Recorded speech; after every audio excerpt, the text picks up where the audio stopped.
Hey everybody, Jason Burmis here, and we are live. Luke is going to be joining us shortly. If you didn't know, he is on the road in Poland, and he's done some really great reporting. He was over at Steamfest.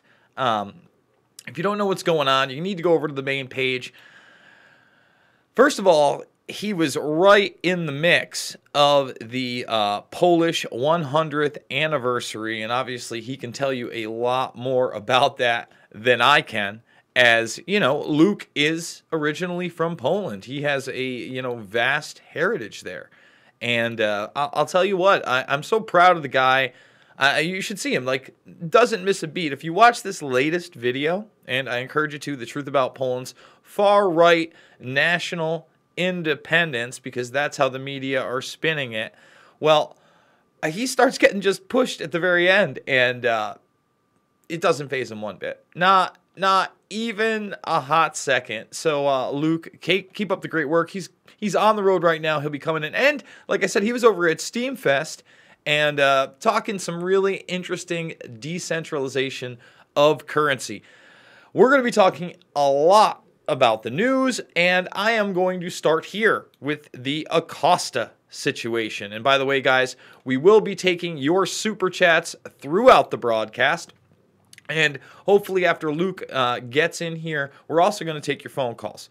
So, please get in there and get ready for a big night. Now, I actually did a very small video on Acosta here. And I think I'm just going to play it because the media, first of all, I watched it live. And I don't know how many of you out there also watched it live, but I did a video about it on the backup channel because I really did think it was actually pretty important. When I was watching this, I'm thinking to myself, all right, the guy's not going to give up his microphone. That's fine.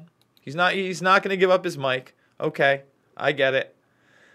Well, it started to almost be a WWE wrestling match because it started with the caravan and him trying to make Trump out to be a racist without any real evidence. Obviously, Trump is not great at maintaining his temper, but he is really good at changing the conversation and making it relevant to himself and advantageous to himself. And I got to tell you, I didn't think he was lying. Again, what would you call all these people coming up? I don't think that it's wrong to call this a quote-unquote invasion, but maybe not. This isn't a military invasion, but it's certainly not a bunch of people rightfully coming here. I realize they are seeking refuge here from South America, and I also realize that many of the problems there are from our policy in the 80s with the Contras and beyond. I am not naive. I totally get that.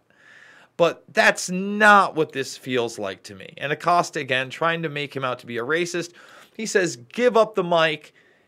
And then he doesn't give up the mic. And what's he bring up next? Well, Russiagate. Well, Russiagate is a hoax. And I agree with the presidents there. I agree with Seymour Hersh there. Incredible. No one wants to talk about old Seymour talking about it, though, do they? The left guy going, oh, yeah, this is a Brennan operation. Even Seymour Hersh really doesn't want to talk about that. And I totally get why he wouldn't want to talk about it. It's dangerous to talk about those things. It's dangerous for Donna Brazile to kind of flip on the DNC and dedicate her book to Seth Rich. So I'm watching this thing, and I'm like, how have they not banned Acosta yet? And actually, as I do the live stream, you're going to see, they did ban Acosta.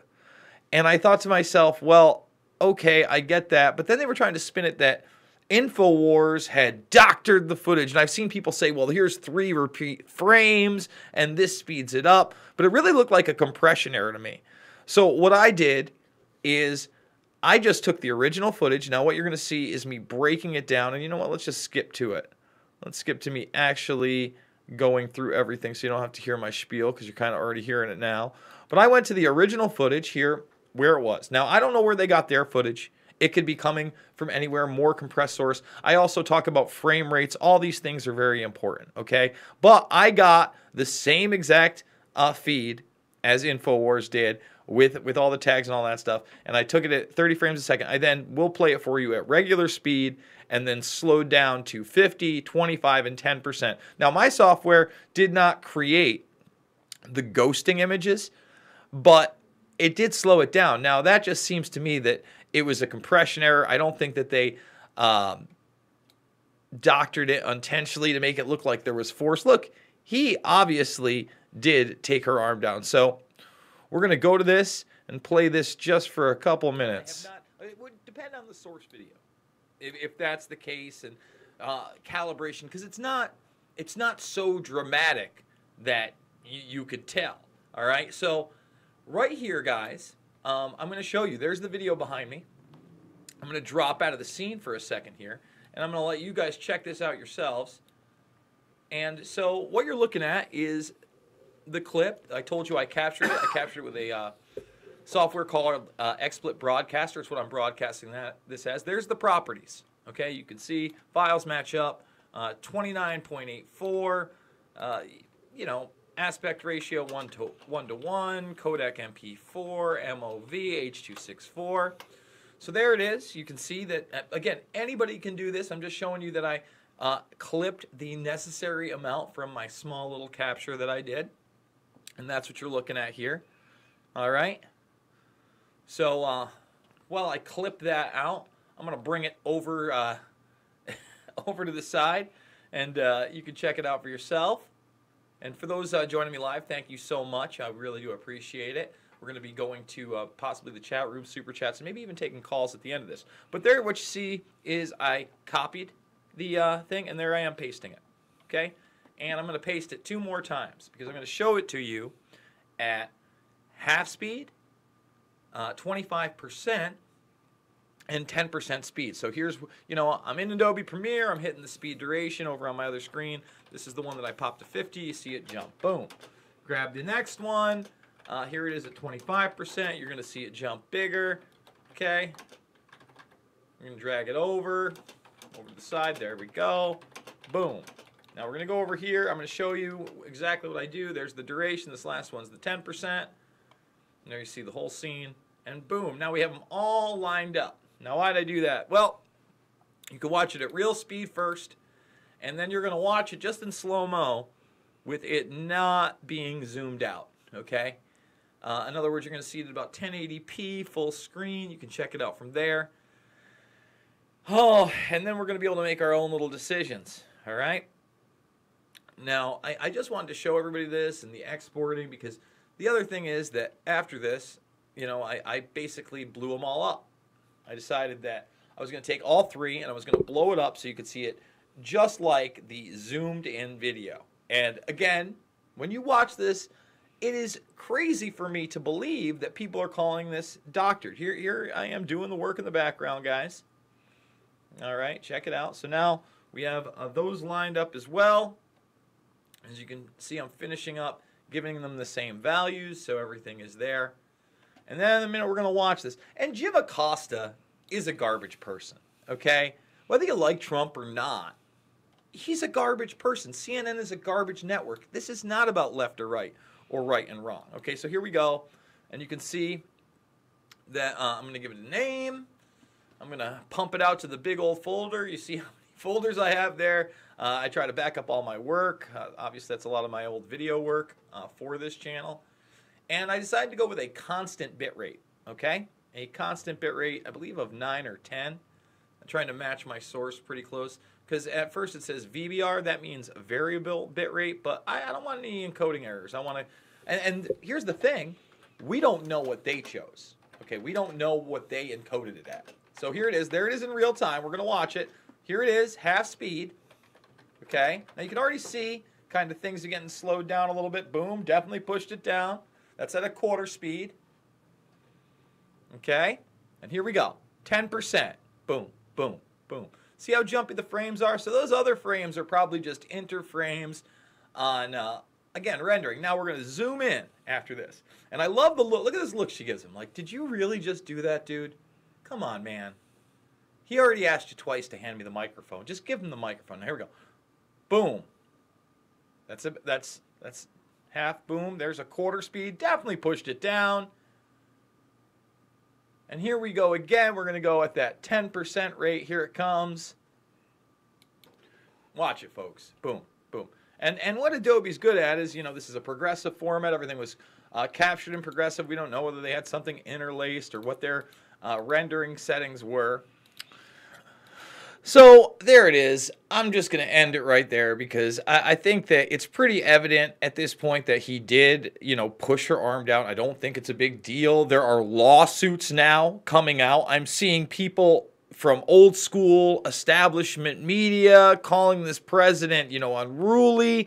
And the bottom line is, this media is controlled. There's nobody talking about Yemen. There's nobody talking about Syria. These are stories you have to go to our Facebook page, the videos to hear about. Yemen is one of the stories we're going to feature.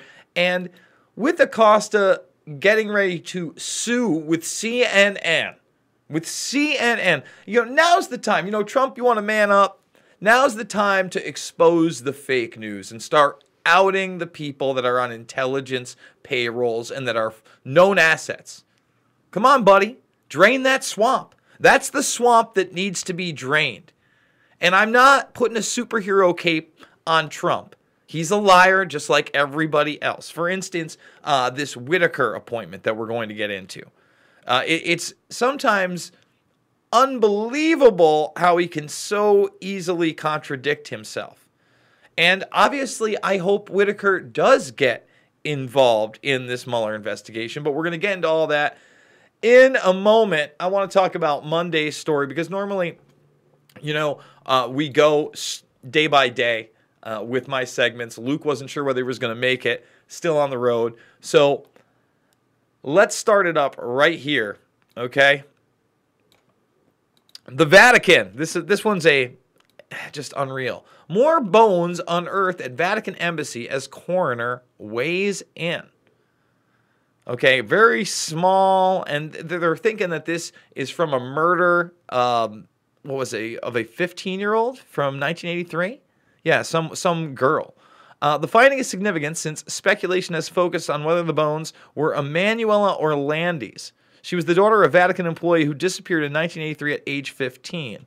Despite the age of the bones, the Orlandi family lawyer, Laura Sorgio, told the ANSA news agency her clients are waiting for DNA results.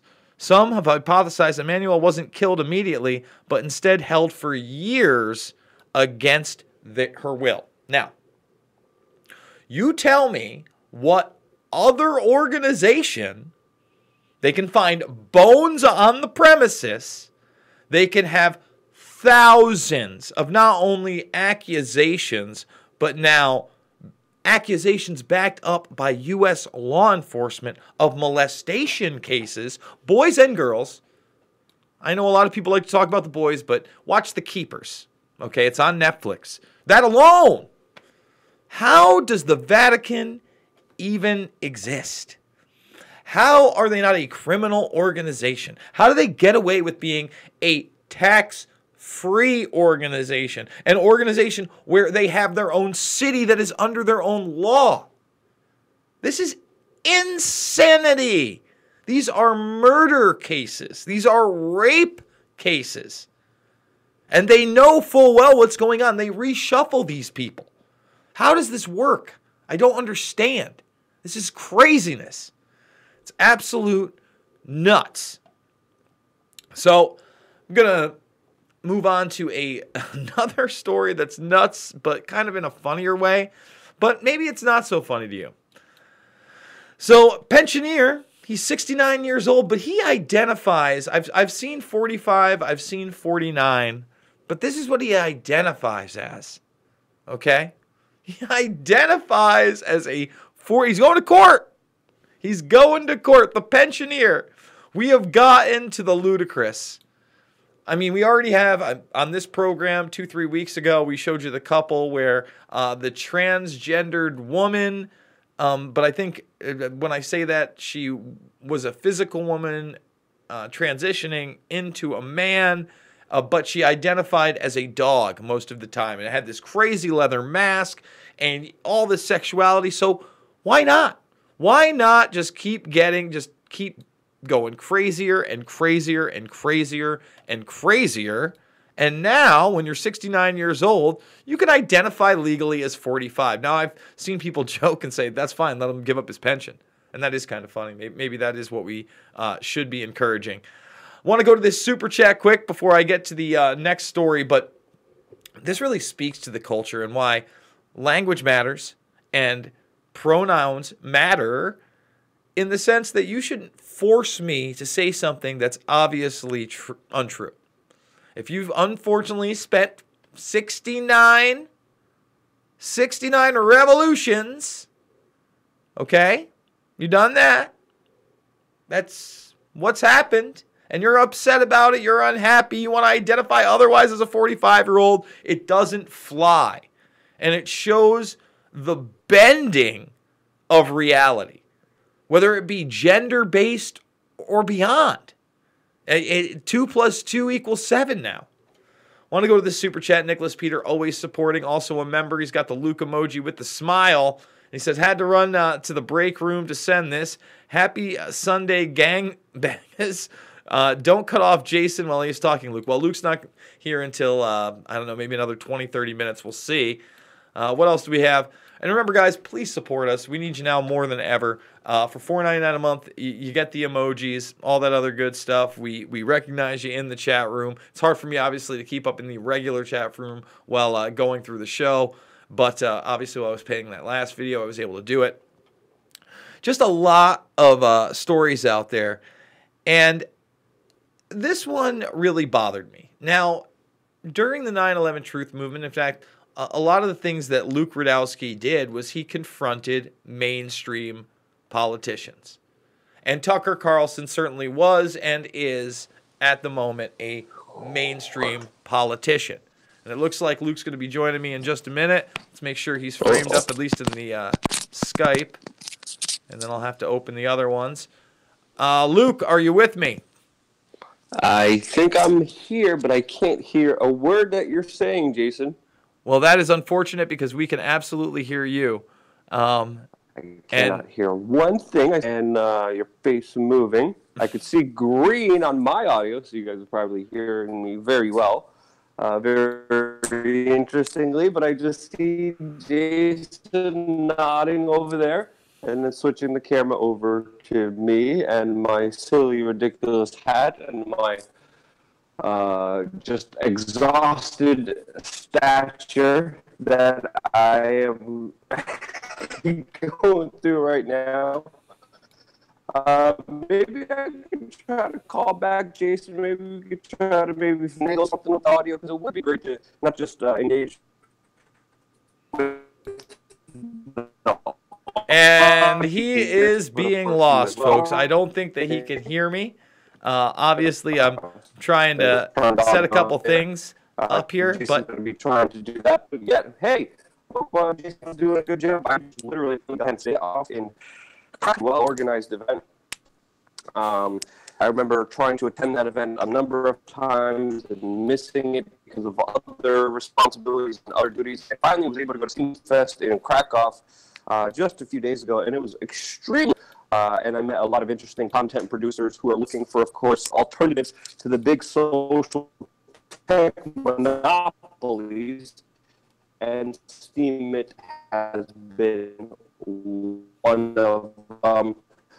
And it's been interesting to learn the ins and outs and talk to a lot of different creators and creative people who are doing a lot of different awesome things with blockchain technology and cryptocurrency that is not just with Steam, but way outside of it.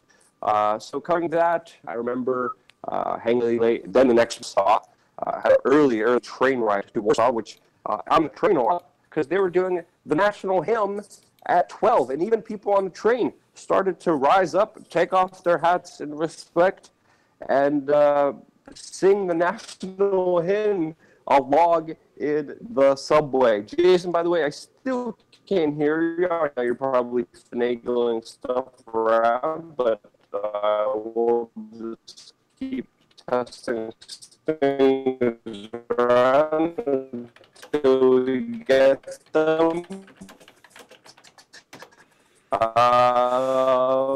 Just keep playing around until we figure this out. yeah, so guys, I'm trying here. A lot of the world's attention has been Poland, specifically because of the 100-year anniversary of our independence. Do you hear me, Luke? And from the video that just, I am born and raised in Poland, and today was a very significant myself and the people of my country, and they sure as hell showed that with hundreds of thousands of people in the streets today. This is public gatherings, largest demonstrations. Oh, Jason, I think I hear you now. Yes. All right. So here's the deal, buddy. Yeah, you are hold on. You are breaking up terribly. I hope my audio is still going through. Yeah, you are breaking up like crazy. Like when you watch this, first of all, now we got. Well, just we go. Oh no. I mean, bad. It's like a bad demonic rap song, glitching out. I mean, read the comments. Reset. Take them off. Cut them off. Take them off. You there? Huh? CIA must be jamming them. There we go. All right. So hopefully he hears me on this next one, and hopefully we get him back in a second. Oh, I hear him. I'm making sure. I hear you. I hear you very well. Yeah, I'm making sure that everything's clear. Oh, geez, Luis Bueno. Yeah, it's not good that the internet doesn't work that efficiently. Well, there you go. There you are. Okay. And you're moving. Can you still hear me somewhat? Yeah, no, now you're good. Now you're not glitching out at all. I don't know what you did, but you're a lot better. Internet. Oh, boy. You there? Well, I just got rid of all the background applications that are running on all the phones connected here. And it's so good. Not really. No. Not really. Brother. Son of a gun. Yeah, no, it's like, Okay. It's very, very, very, I mean, there's a lot of, is Luke tripping? Is Luke high? Good now? Good. Oh, no, it's better. Are you speaking in tongues? Is Luke getting storms? What's the deal? Luke on drugs? No, he's not on drugs. He's on a bad internet connection, folks. Yeah, and your screen is frozen as well. I don't know. You want to try to do just audio with us really quick? Yeah. Yeah. Why don't you try to do that? Let me.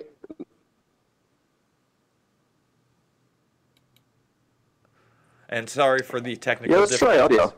Yeah. How you doing? Can you hear me now? Let me try to turn this thing off. There we go. Now I see. For that, I guess the internet here is just absolute crap, and I didn't notice. But when I first joined the call, I wasn't able to hear you at all because I thought there was some technical difficulties. So I was like, all right, just might as well just go on and tell people what I was up to. So again, apologies for the technical difficulties. You never know what to expect, especially when you're on the road traveling, which I literally just finally arrived at the place that I'm staying at here in northern Poland. Literally just got out of the car, ran into the place, connected to Wi-Fi, and decided to call in as fast as I could so we can make that 7 p.m. Eastern time frame like we do every week. So thank you, Jason, for filling in the gaps and taking advantage and being here while, of course, I was on the road getting no internet service at all, and now pretty crappy internet service. But yeah, man, it's been a crazy day. I mean, I started off in Krakow. I started off in Warsaw. Now I'm in the northernmost part of Poland. I pretty much traveled all of Poland today, and man, I am just utterly exhausted, Jason. Yeah, I can't imagine. I only watched that really quick video. In fact, we started. I showed people that you're literally on the ground among thousands of people. And during the end of it, after you've kind of given this shortened history of Polish independence, turns 100 today, and how the media has kind of obscenely skewed that, you start getting kind of like pushed on in the very end. Like it's, I wasn't quite sure what was happening because you're just like, hey, you just kind of like giggled a couple times, and the camera wasn't there. Why don't you tell people what happened there? Yeah, that was like such a weird and awkward thing. I wish I could show you guys, but I also have the bandana with the Polish kind of Warsaw resistant movement. And this is like a Polish flag that you put around your arm, and it represents the Polish citizens that fought against the Nazis in Warsaw during the big uprising. And I had that on me, and I was around the area where people were protesting the demonstrators. So this was the counter protesters. This was the people who were going against the people who were marching. So I was around those guys and where all the fireworks and all the M80s were being thrown, and I was doing my report, and either this guy overheard something and didn't like it, either he recognized me and didn't like it, or maybe he was just a lunatic. I don't know what was happening, but I'm doing my report, and gosh darn it, I'm about to be done, and this dude just wants to start a fight with me now? I'm like, and then I just couldn't help but laugh at the situation. I looked at him. I'm like, you are one ridiculous human being. And you know me, I've been through a lot of crazy situations in my life, especially growing up in Brooklyn, and none of that stuff intimidates me or phases me. So when I have to go through something like that, it's pretty much just a laughing situation to how idiotic people were. And this guy was pretty stupid. But I was just like, you know what? I'm almost done with my video. The video is the most important part here. I'm not going to let this guy ruin it, and I'm just going to finish the video. And then when I finally did finish the video, I just couldn't even find the guy and find out what the hell is going on there. But definitely interesting. A lot of different mix of people. It could be a number of scenarios. I never even went out to really find out the rest of the details. But today, man, was really intense. And Jason, I got to tell you, I covered demonstrations, public gatherings all over the world, and nothing compared to what I saw today. Today was really just something else. Well, why don't you tell people about it? I've got you playing in the background with no sound so people can get an idea with your big winter hat and literally thousands of people with the Polish flag. Now, the media... Hundreds of thousands, Jason. Hundreds of thousands. Oh, I mean, just on your street alone. When you pan over, and I'm sure there is that one point, you can see you're kind of against the wall, and it just goes down when people start firing off. I mean, you're literally arm in arm with all these people. I've yet to see one of these green flags, yet in this country, Luke, you would think that, like, it was a Nazi uprising in a country that fought Nazis. I know, that's the whole confusing part. Like, my grandma is still alive.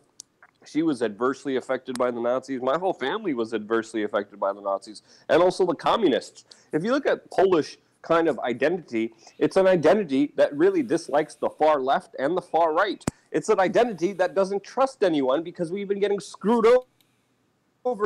And even though we had independence as a country, existed as a country for 100 years, a lot of those years were dominated, right? Subjugation of whether it was the fascist system or the communist system. For very few years have we even tasted a little bit of freedom. And, you know, when we do, we stood up and we're proud of it. And just because we're proud of our heritage, of our background, that doesn't mean that we think we're better. That doesn't mean we're racist. It means that we are proud, and people should be proud of where they're from and take it in a positive light. So what we saw today was a lot of people not giving a damn and saying, I'm happy we're here. I'm happy we survived our turbulent history. I'm happy we even exist because of all the crap we had to go through throughout our time. So we saw last year the media trying to skew this. I'm seeing it now, and I'm seeing disinformation on many sides. And of course, I really was happy to experience it. I really was happy to be there. I was really happy to just be a part of that moment because it was something special. It was something else. I never seen so many people so actively engaged. And again, what people also have to understand, in Poland, lighting up flares is illegal. In Poland, covering your face up, it's illegal. Drinking in most of the public places is illegal. None of that's going to stop the Polish people. The Polish people are severely independent, and no one's going to tell us what to do. And people really take full kind of advantage of their freedom, of their liberty. And together, it was just a really amazing sight to be seen. At one point, one of the most fascinating things, around 3 o'clock, right before the march started, they started singing the kind of national hymn. And then as they did that, everyone decided to light up their flares. And literally, it went from day to night. It was incredible with so many people just lighting up flares. It covered the entire surrounding area. You couldn't see in front of you. and then the smoke billowed away, and then you saw again the hundreds of thousands of people that were out there today being proud of where they came from. Well, I actually have a buddy out there. Went to college here in Oneonta, Sebastian Nanya. He was posting from there as well. And he's a big fan, actually. He watches a lot of alternative media, and he goes to Poland all the time. He's kind of like you, you know. He goes there at least 4 or 5 times a year. And what do you think it is about that heritage that people are willing to travel literally thousands of miles, Luke, to go back? Well, we survived a lot. We went through a lot. We value family. We value tradition. We value culture a lot higher than other kind of societies, than other people view it. And really, it's going through the tough winters. It's going through the tough times that has made us who we are right now, and so symbolic and appreciative, filled with gratitude of the little that we have. And the biggest thing that we have is family, and nothing feels more like family than being around them, being around the place that you grew up, being around the place that you were raised in, that you know you have so many memories in, and it just brings back good memories. And you know, of course, I wanted to address some of the talking points, because we're seeing just ridiculous talking points from, again, people on the left and people on the right. Right after this event, I went on Twitter, and I see The Guardian talking about how this was a far right thing. No, it wasn't. The Guardian is absolutely full of crap with their assessment. Now, the political situation is a little complex. I could get into it a little bit, but I can't really do it that much justice, because there is an organization here that does represent itself and label itself as a far-right organization. They self-identify as that, and they usually approach the march with having their own signs, with having usually big flags with white and green on them.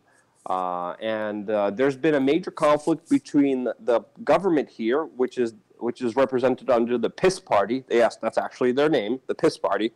And there was a huge conflict with the PIS party saying, we don't want any white and green flags. We don't want you guys there. They canceled some of their permits. They told them it would be illegal if they had their flags there.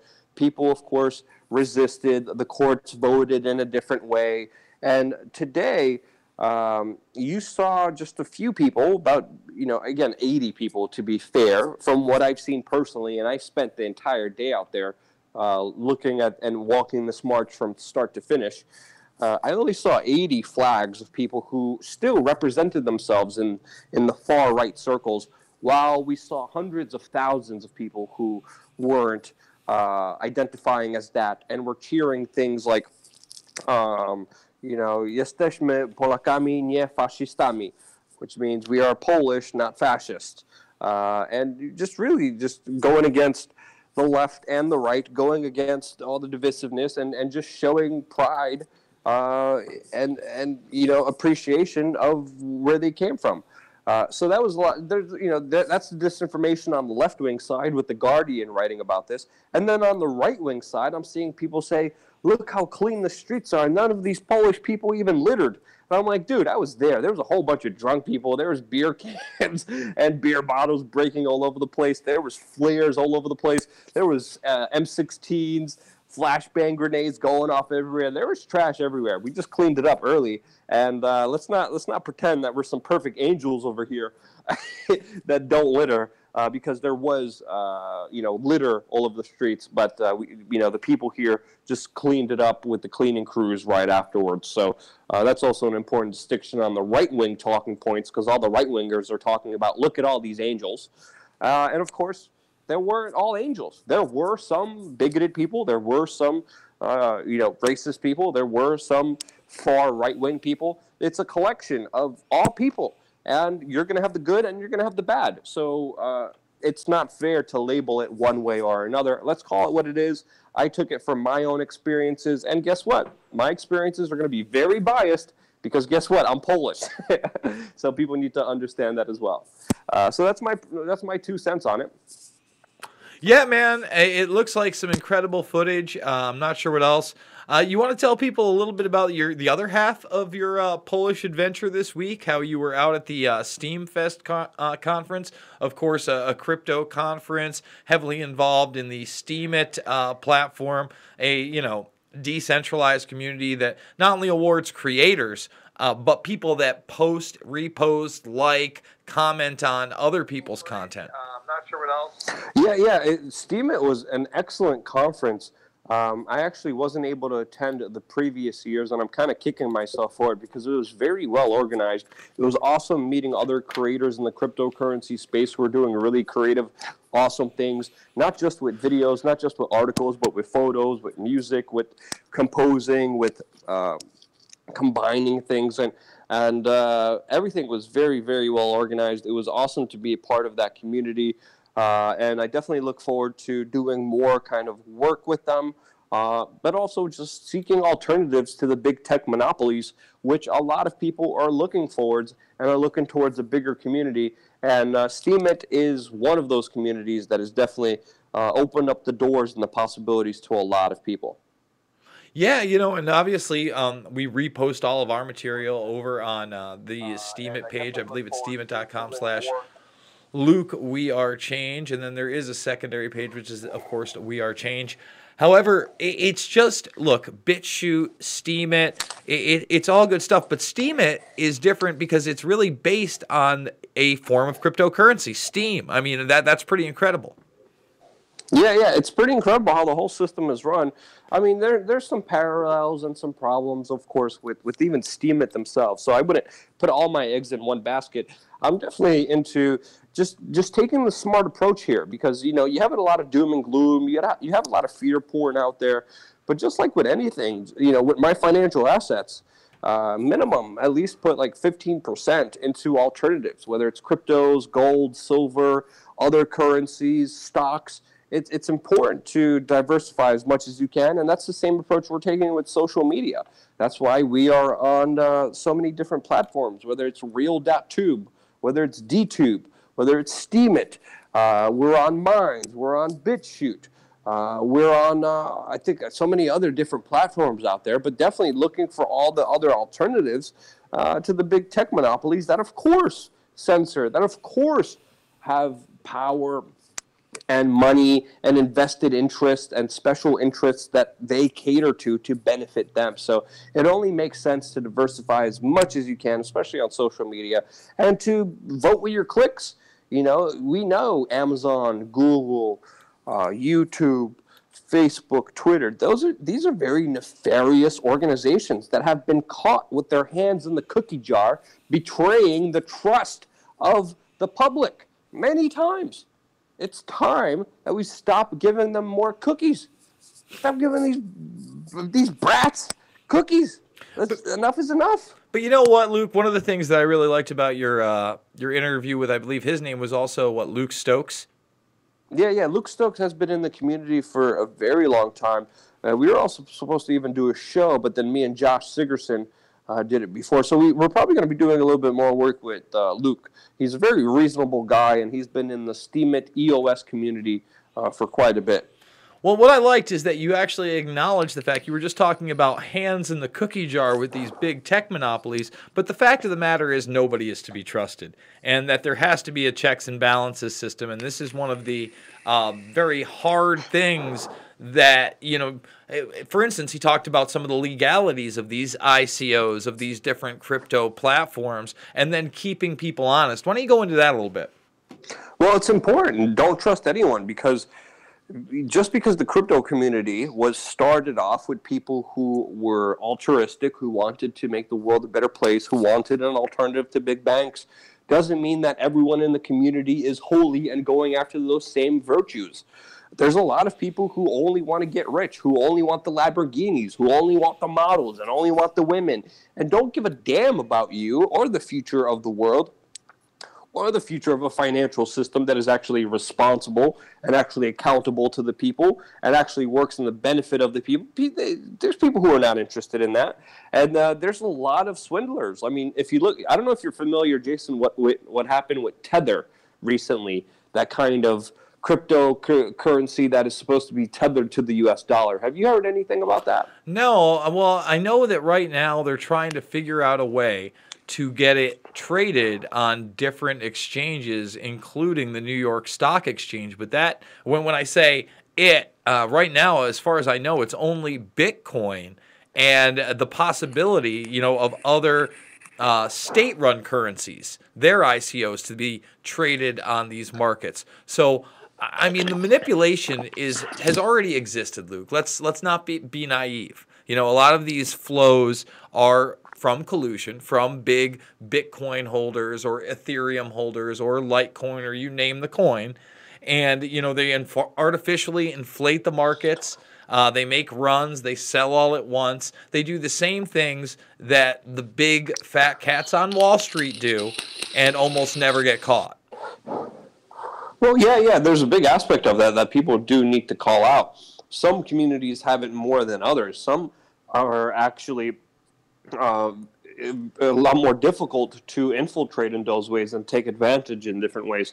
So it's really all about just doing your own research, and that's why I said diversify as much as you can, not just into Steemit, but all these other alternative platforms as well, because you never know when something could happen and they could just screw you over just like everything else. There was another platform called DLive that we made the mistake of going over, and it was supposed to be like another DTube, another place where you upload your videos and you're able to put them on the Steemit kind of blockchain through that third-party platform. And DTube, without saying anything, without notifying everyone, just deleted everyone's videos. No, wait, hold on, like, Luke. Was that DTube or DLive?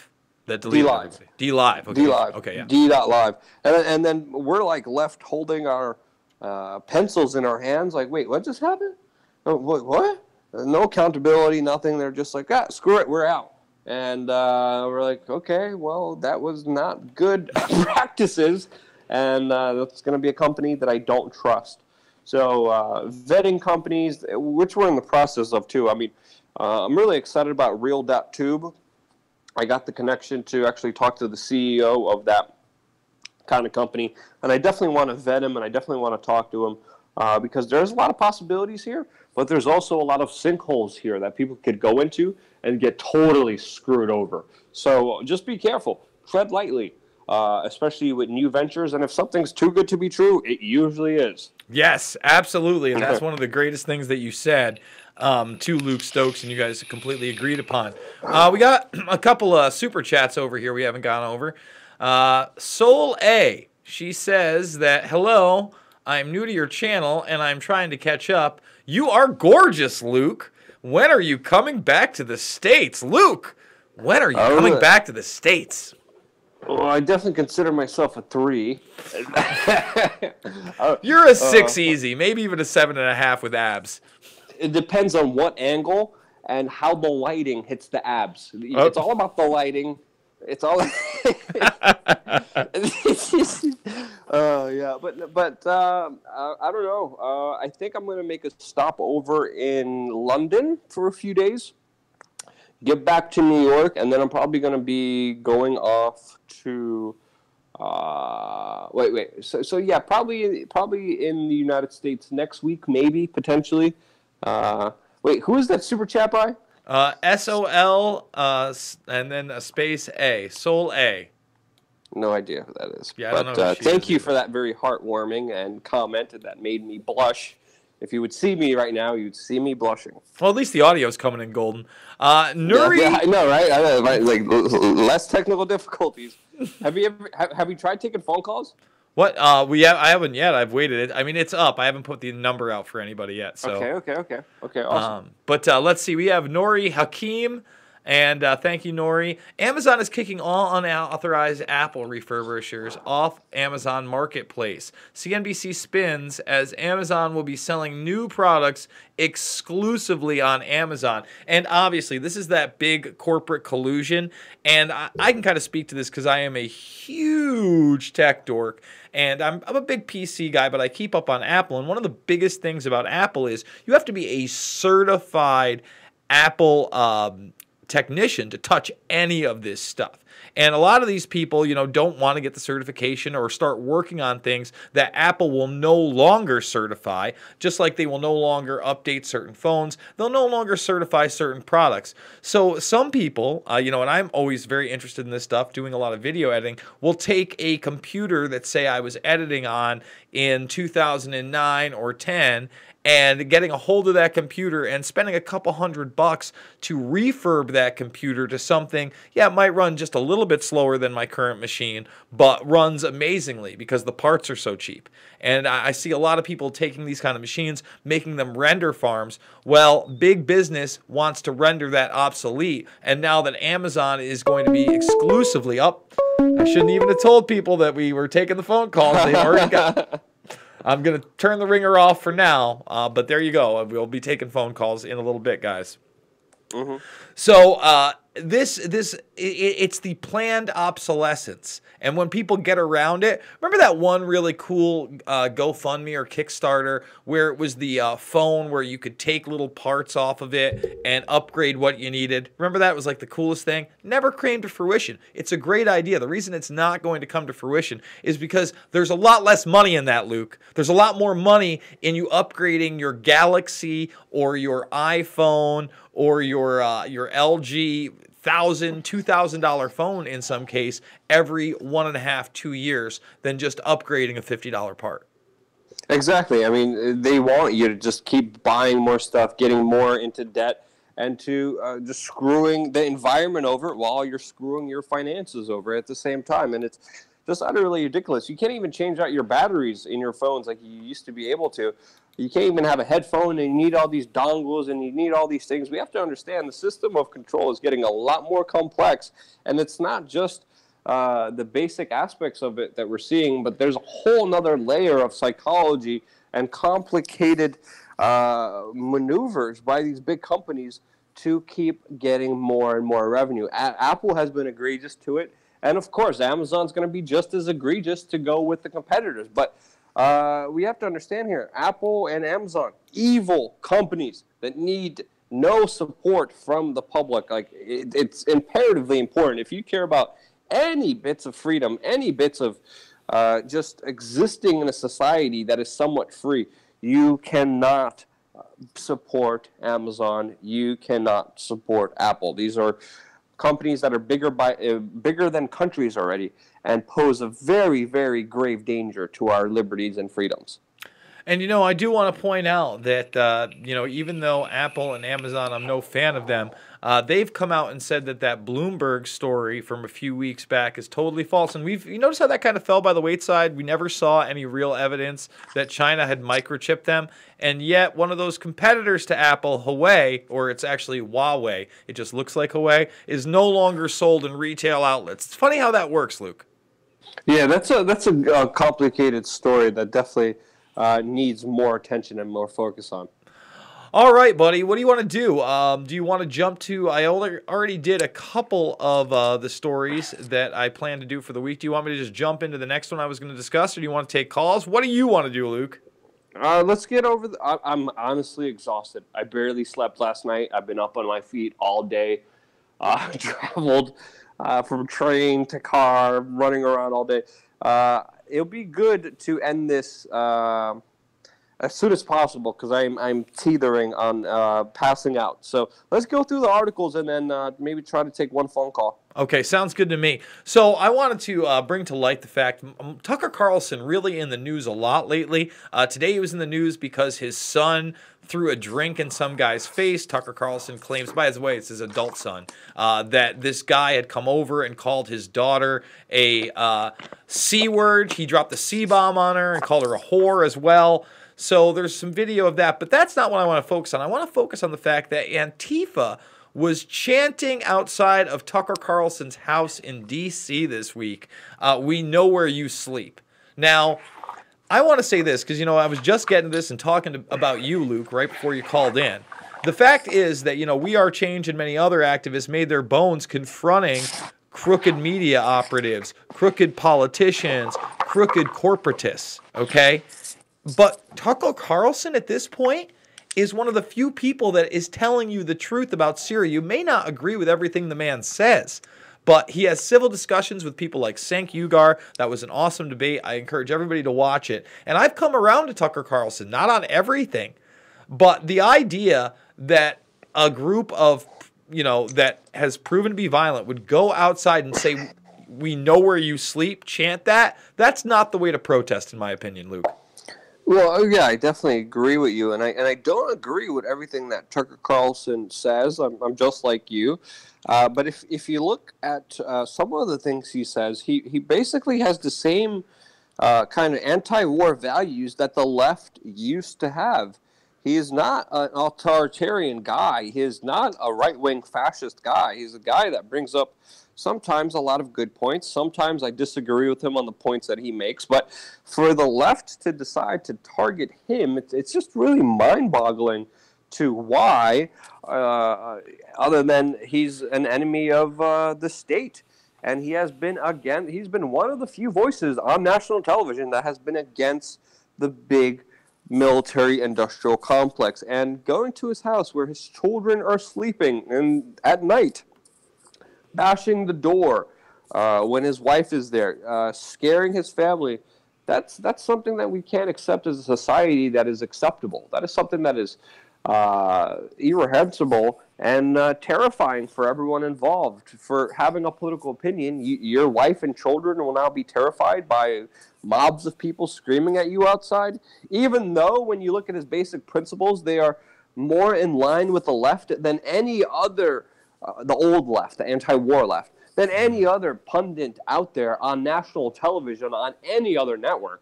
It's just utterly ridiculous. And then I think it also hits the point home that a lot of the more violent, radical Antifa, they're usually police officers used to discredit the protest movement and the left. That's also a big aspect that a lot of people need to understand here, is that police officers are undercover, especially in organizations like Antifa, and use it as a MK Ultra, not MK Ultra, what's the project by the FBI that was made? COINTELPRO, sir.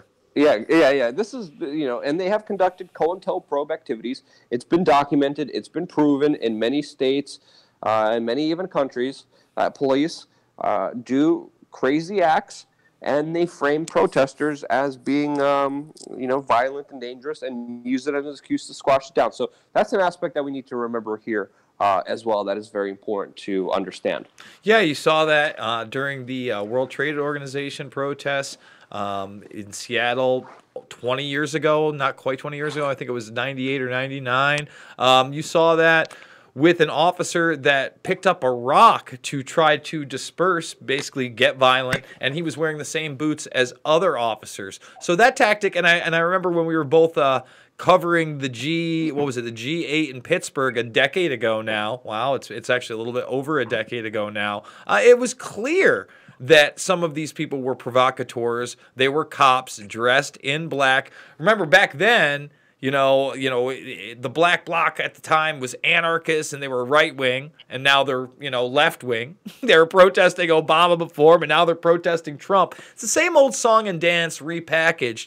Only, the internet has changed it to a level where everybody, I don't know how to describe it. There's these people on the internet that find something out, they get together, and they do what is probably the most extreme thing possible. And now, when it has less political relevancy, whereas 9/11 Truth had a ton, they actually cover it in the media in an almost positive manner, Luke.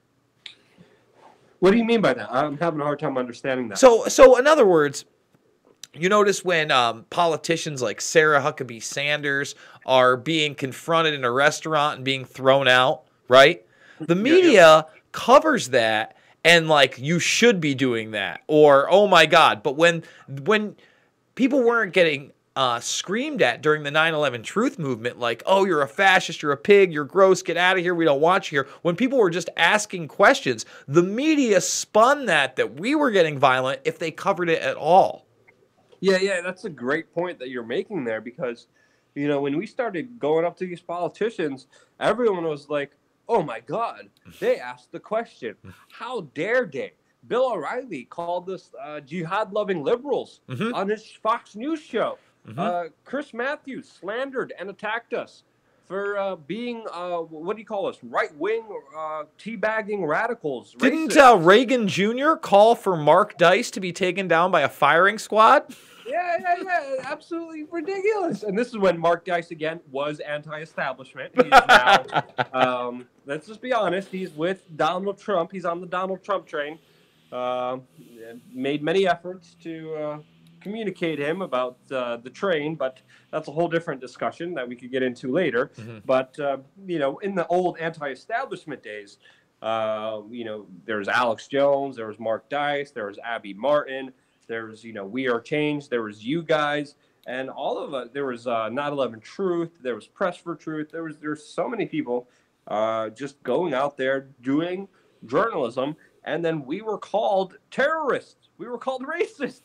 We were attacked. Racists were a big one. A big one. Viciously, for just simply asking questions, and now they have a bunch of raving lunatics who are foaming at the mouth, who are going up to these people and being like, cursing at them, bleep, bleep, beep, beep, beep, beep. And it's like, and the mainstream media's like, oh, exactly. for their freedoms it's nuts. and their First Amendment. How great of them. That's when you know something's up. Damn straight, Luke. All right, let's move on. I know you're exhausted. So, this one's out of Sky News, and it is the future is now. Forget about later. Forget about anything else. Dubai police are trading on flying motorbikes ahead of a planned 2020 launch. Guys, we are now less than 2 months away from 2019. That means in a little over a year, you're going to see officers on hover bikes with propellers that don't seem to be guarded. Even if they were, it's an accident. What could possibly go wrong? I give it 6 months until they decapitate somebody or lap somebody's arm off. It's probably a decapitation machine, Jason. It's probably decapitating people for a reason, like they do in the Middle East, for simply protesting the government there. Oh boy, I don't want to get into that conversation, but I do want to say I've already seen those jokes that they may be used, like for instance, to kill people or decapitate them in the public square with those blades. That would be, I mean, first of all, if any culture that's supposedly first world or even second world would entertain that idea, Luke, that's a huge problem. We should have zero business with them. But, well, they might as well do it. It's a more honest way of doing it. Instead of just going through the whole process like they do in Saudi Arabia. Oh, you're a woman trying to be an activist, saying that the regime doesn't give people freedom. Oh, you're a homosexual in Saudi Arabia. Off with your head. They might as well just chase people down and mow them down and then just do it that way. Because seriously, like, there's no difference. There's absolutely no difference. And also specifically about this story, it may just be a big PR story to bring about buzz and to have people talking about the Olympics and going to the Olympics and seeing all the crazy stuff. This may not be a reality. But also, at the same time, it wouldn't surprise me with all the technological police state advancements and millions and billions, if not trillions of dollars that we spent on the police state. So all those three possibilities, I think, are feasible, including the public execution mowing down in these new motorbikes that are flying. Well, all I can say is this. They only have $150,000 a piece price tag. A lot of the cars that are being used by police already have 60, 70 grand in this country. I could totally see this being feasible. I understand your idea that it could be a PR stunt just for the visuals, but just that this technology is available and that they're training on it and that they're selling it and that they're going to have people in uniform that enforce the law riding them is scary to me. Next step towards Skynet and Terminator. On to the next story. Trump shook things up, Luke, big time this week by firing Jeff Sessions. This was like right after the Acosta karate chop that we went over earlier in the broadcast and that I did a video on in the backup channel. He hires a guy named Matt Whitaker. Now, I actually played some audio, Luke, on that video of Whitaker talking about how Hillary Clinton had broken the law. She needed to be taken to justice, and the only person that could do that would be the Attorney General. Now, Trump goes out, in front of the media and he says, I don't know Matt Whitaker. And then they have a video of him from a month ago, Luke, saying, I know Matt Whitaker. Does it surprise me? No, No, not at all. Because again, this is the same kind of things that we always see from this administration, just playing more spin with spin, and the media is filled with lies. And what do you expect of our elected officials? And again, Trump has been doing this. Even though a lot of people on the right wing tried to ignore it, but he has been making just the biggest bold-faced lies out there, incredulously, and I think it's not a good thing. It's not a good characteristic of his to be just so blatantly misforgiving and so careless with his words. And let's be clear, Luke.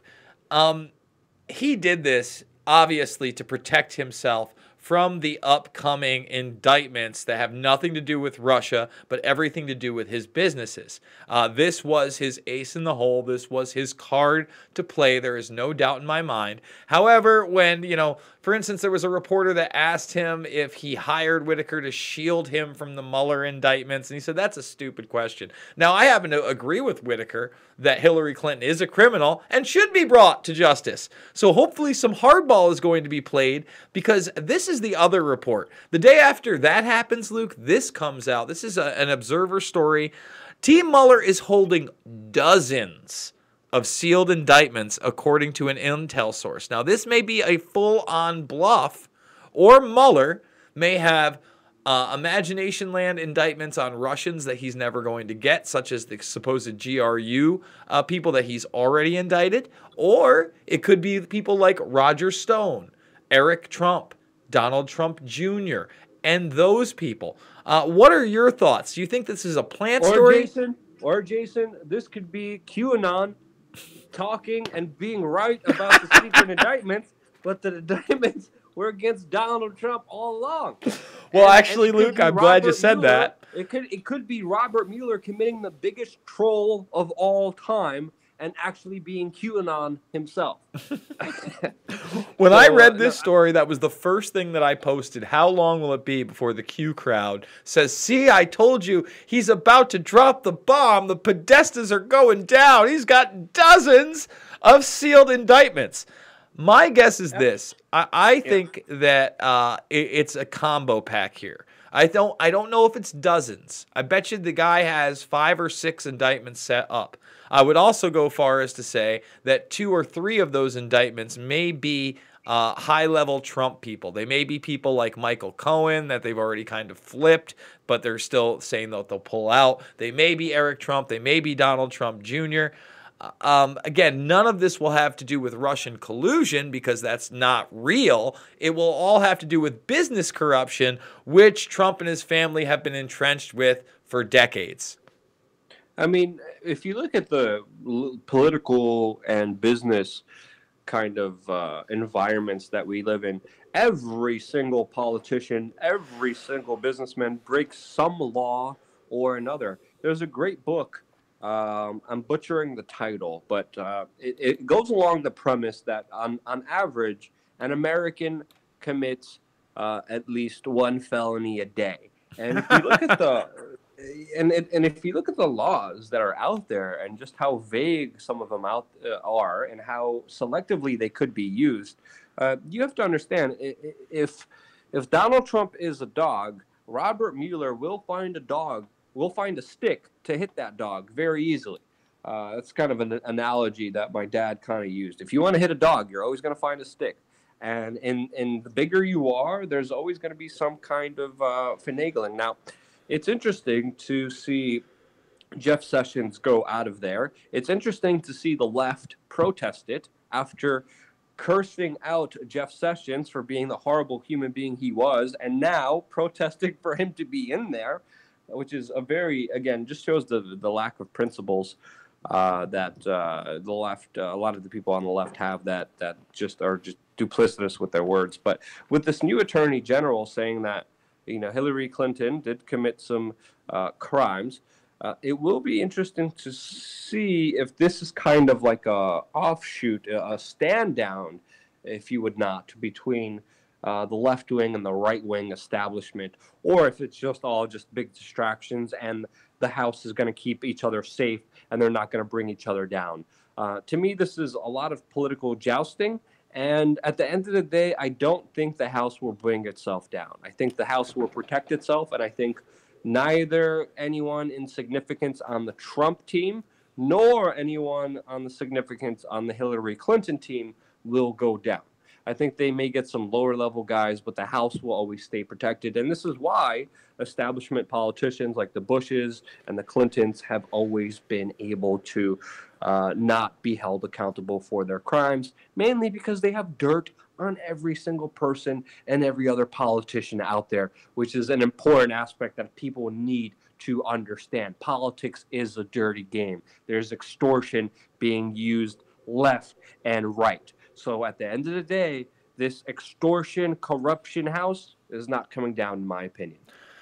Wish I could disagree with you, Luke, but I think that very same thing. I think that he's protecting himself, but that doesn't mean that any real indictments. We still haven't seen the declassification of that IG report, the initial indictments into his aides, none of that. Trump hasn't even been able to defend himself in public. He's far from drained the swamp.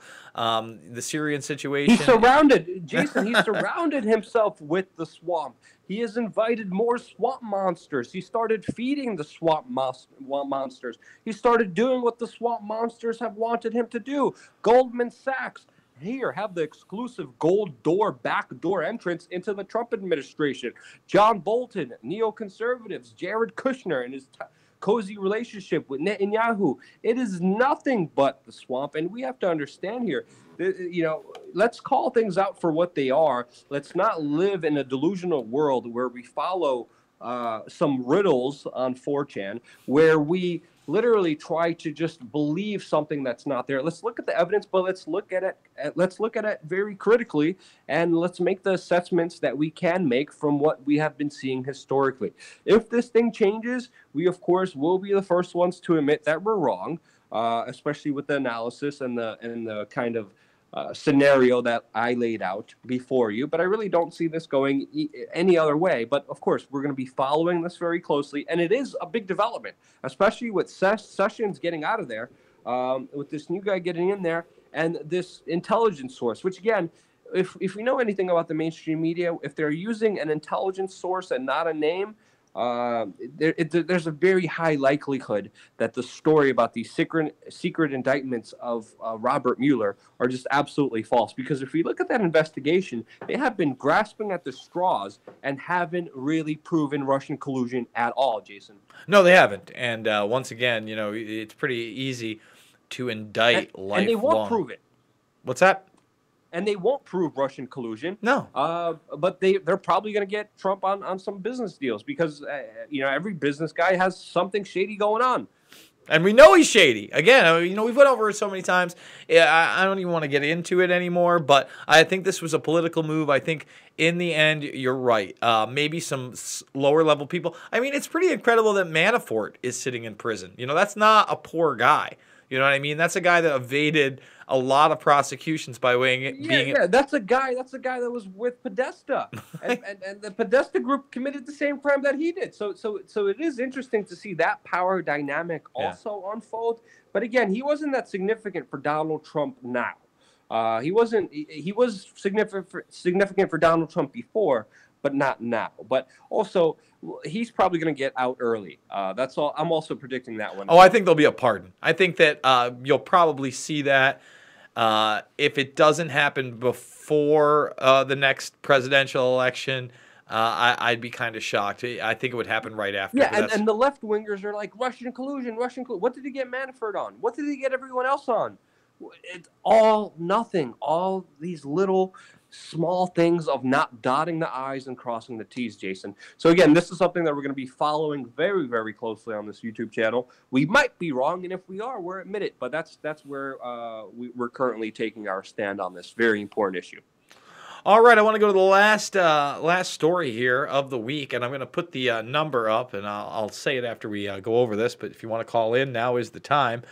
Fighting rages street to street in Yemen's key port city. So over this week, we've had some crazy battles. This is the Associated Press, by the way. And airstrikes from warplanes, ground fire, civilians dying, many of them children. And yet this continues to be an issue that is ignored on CNN, on MSNBC, on Fox News for the most part, unless you're talking about a Tucker Carlson, and across the board on your nightly news programs like 60 Minutes and Nightline, Luke. And how much longer can this rage on? How much more death, destruction, and starvation before we stand up in the United States and say, enough is enough. We have to stop backing these wars of aggression.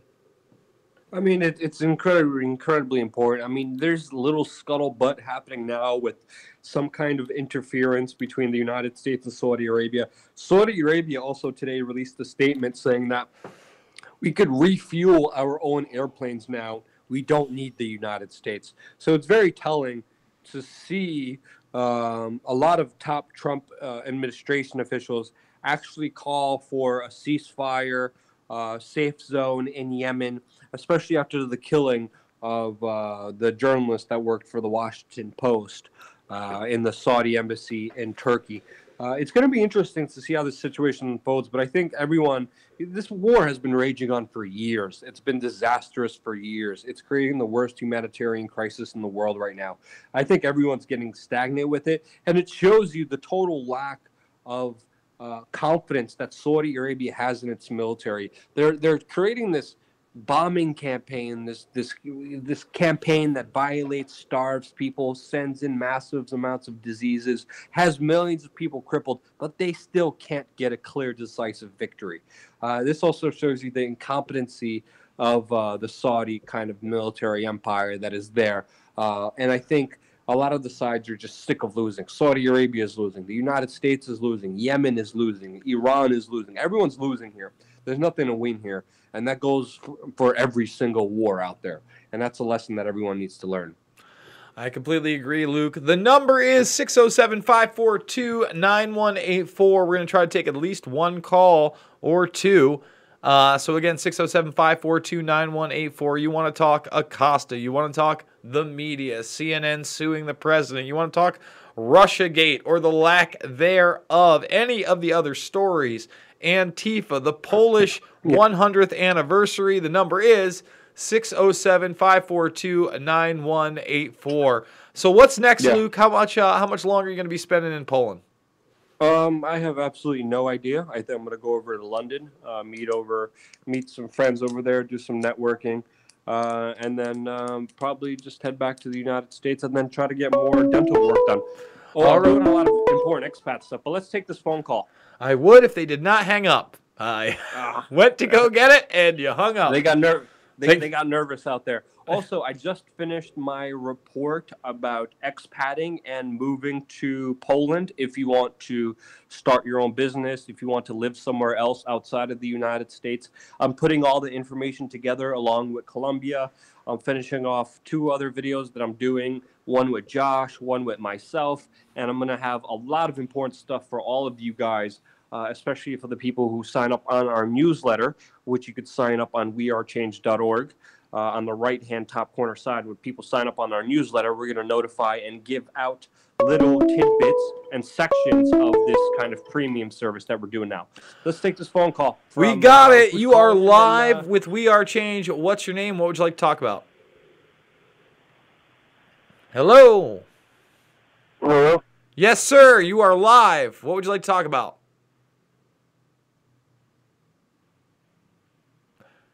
Hey, I cannot hear anybody. Yeah. I think someone got nervous again. I don't know. He said he couldn't hear anybody. I don't understand why. We're taking... I couldn't hear him. Was he saying anything? You couldn't hear him either. No, I couldn't hear him either. I heard him once or twice.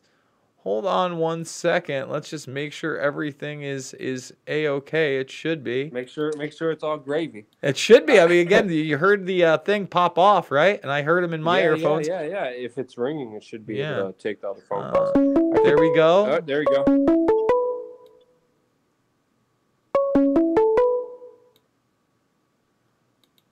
We are alive. Oh, wait, there it is right there. That's the problem. Let's see if it is. Hello? Yeah. Hello, are you there? Hello? Hello? Oh, man, come on. Killing me. Hello, are you with us? Hello? Luke, can you hear me still?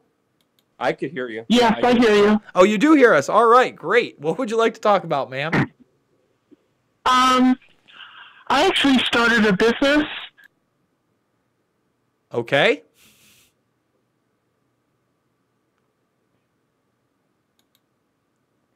Hello? Luke, you're still there, right? Can you hear me? Patiently for the phone calls to come in. Yes, Hello? ma'am. Continue. Sorry. Go ahead. Oh, okay. I started a business. I was wondering, do you guys take sponsors? If I realize you guys are listener supported, Should we but I just was blame wondering this if on you guys CIA? take sponsors, and then if so, where you still have the liberty to report on whatever you want. Because I have a startup company, Are you and able to hear anything, Jason? Yeah, I'm listening to her, Luke. I'm sorry. Yes. I'll tell you what, ma'am. Please email us at what would be Luke? I know you hear me. She's talking about sponsorship. What would be a good email to contact you with? Luke at WeAreChange.org. So go to luke@wearechange.org, and hopefully that is going to be good for you, ma'am. Thank you so much. All right. Okay. Question.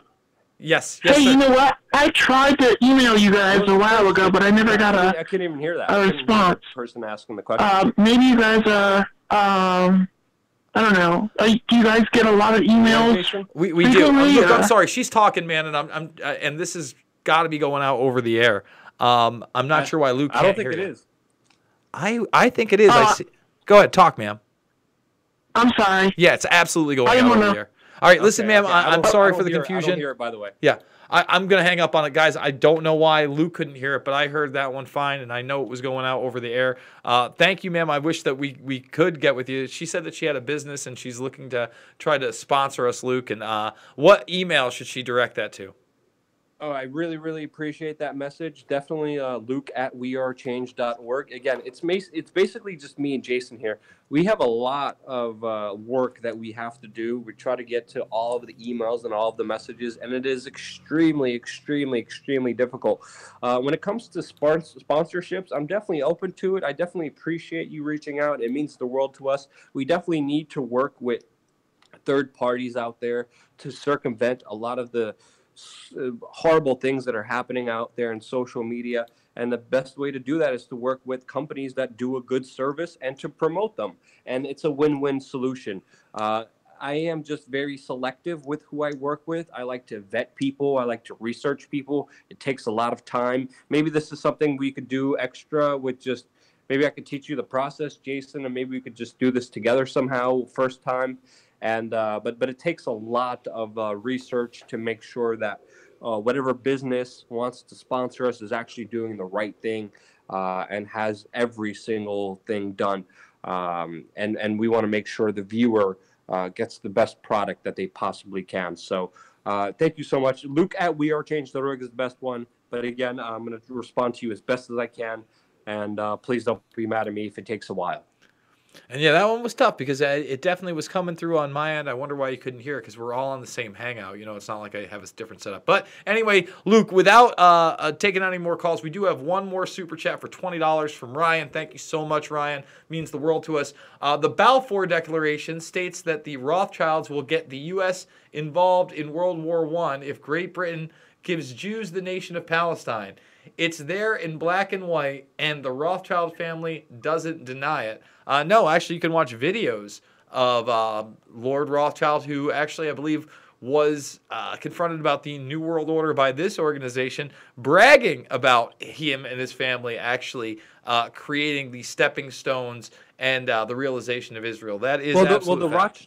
The Rothschilds were very important for the creation of Israel, but with this specific document and this whole reference to World War I have not heard anything about that specifically.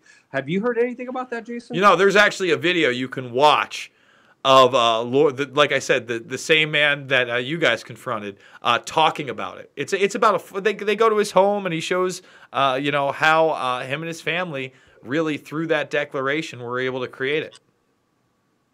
What does the declaration state specifically? That I believe. Remember, this is after World War I. That if once, remember, after World War I, they were promised that they would be able to go into Palestine and retake their land. Who was promised? The Rothschilds? Yeah, well, not just the Rothschilds, but the Jewish people. The Rothschilds are the ones that created the declaration in order to, push it into law. And they made that deal with Great Britain, okay? So they initially made that deal with the Allies during World War I. And then when those same Allies came together during World War II and actually won again, that's when they went into Palestine. Yeah, there's a lot of crazy history with World War I, and a lot of the stories that are kind of conveyed in modern history are just absolutely different. France and England screwed over so many countries, including creating a very turbulent situation in the Middle East, not keeping their promises to, of course, the empires that were fighting against the Turks in the Middle East. And it's really, if you look at the strange kind of entangled events, it's really France and England screwing over a lot of the empires in the Middle East that has created Saudi Arabia and the Wahhabist empire that it is now, with a lot of the turmoil that is currently happening there. All of which, majority of which, all kind of correlate to World War I and the broken promises from England and France in that very specific region. But in that specific reference, I absolutely had no idea of anything about it. I'll definitely check it out. But holy cow, World War I is very interesting. As we're here in Poland, where after World War I, Poland was actually recognized as an official country after not being recognized and being subjugated for 123 years before that. For 123 years, Poland did not exist, and it was being occupied by Russia, Germany, and Austria. And it's fascinating, since Poland was a very big, vast empire before. It fought off the Turks. Its empire spawned two seas. And it was a major civilization. And it totally went extinct for 123 years, up until World War I, the end of it, which recognized it as a state again, and caused a lot more turmoil. So we should do a whole bunch of research on World War I. It's something that I think James Corbett is even working on right now. But I think that it'll be fascinating to revisit some of the history regarding that important topic. Yeah, especially because we're, basically 100+ years out over something that really started to, these global wars really shaped the power structure that we see today.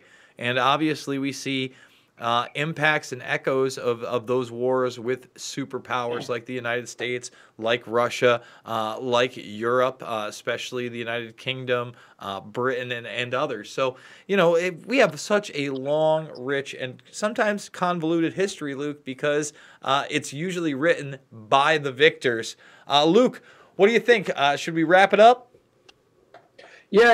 Let's try to wrap. I'm exhausted. I've been up for way too long, traveling way too much, working and marching way too long.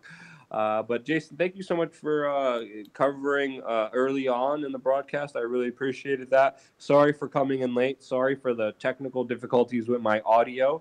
I think we should definitely do a video. I think our segment with Robert Mueller being QAnon is a good segment that we both kind of riffed really well on. I think that should be a separate video that we should release tomorrow. Okay. If you agree, but we could talk about that later. Thank you so much, Jason, again for filling in. Thank you for everyone who watched patiently and dealt through our technical difficulties, as we're doing everything we can with the very limited resources that we have. And our biggest resource is, of course, you guys, and that's why we're always grateful and appreciative of you guys being a part of this broadcast every single Sunday at 7 p.m. Eastern. Stay tuned for next week, and leave it off to you, Jason, and the last words that you want to leave the audience with. Yeah, guys, remember, hit the notification buttons, check out Pulse Change, subscribe, hit the notification buttons there. Go grab one of the great t-shirts over at Teesprings. Share these videos on social media, but most importantly, get out there and be the change you want to see in the world. Thank you, guys.